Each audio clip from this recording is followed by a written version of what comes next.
Chapter 229. Lamech's question concerning the physical expression of feelings. What pure love does is justified before God. 10th January 1843.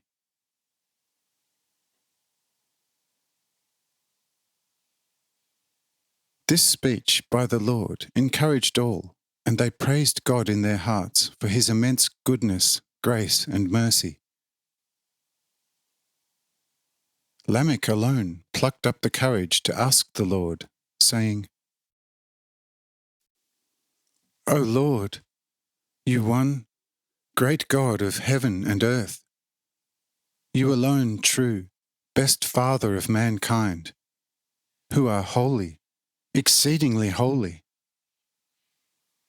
Is it already a truly sinful offence if some person, urged by his feeling and driven by his humility and mighty love for you, almost unintentionally throws himself down before your alone most holy will and name, both in spirit and then also in body, worshipping you both inwardly and outwardly in the dust of his complete own nothingness, and thus offering himself up to you completely?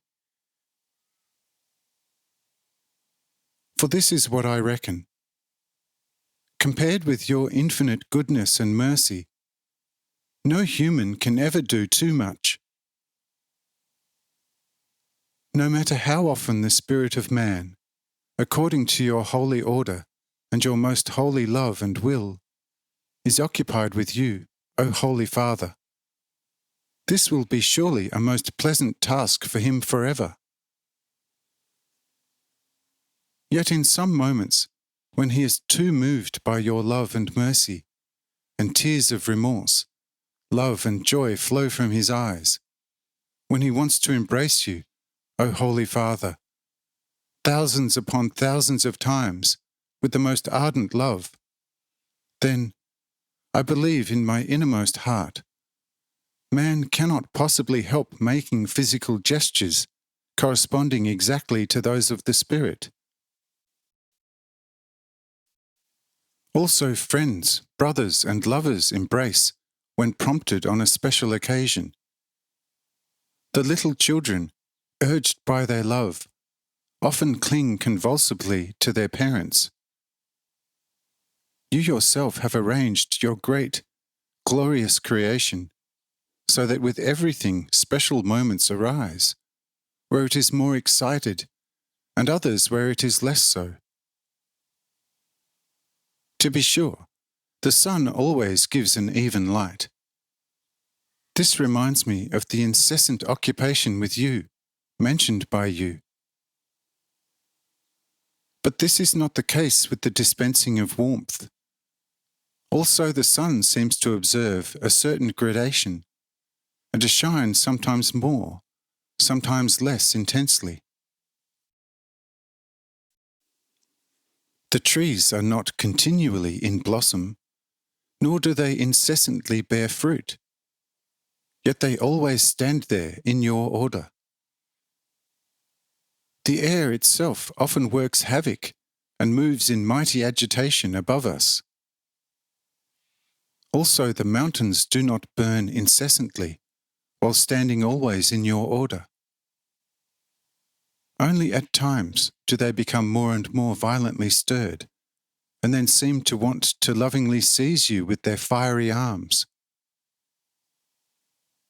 Thus you, O most holy Father, will surely not be too particular if we, driven by our love, with the gestures of our body, including those of the Spirit, honour, praise, thank, and worship you. Even the rock lets itself be dissolved in the mighty fire, which is also a power out of you. Why should not also our animated and sensitive body, when it is particularly excited by the love for you, be carried away by the Spirit, which always loves you, and be also a little dissolved in the fire of love?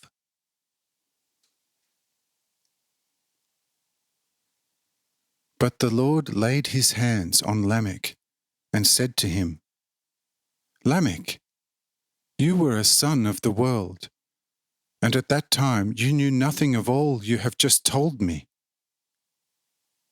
How come that you are now speaking like a priest of the height, anointed with my spirit?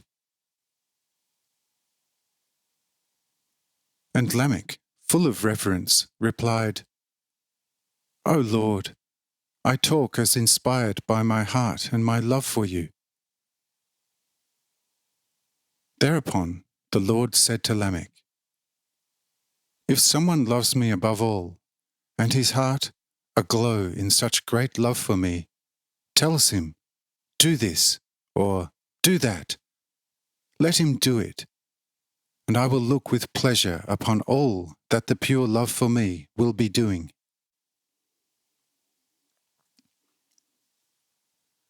But let love be the light and sole road sign of you all, forever in my name. Amen.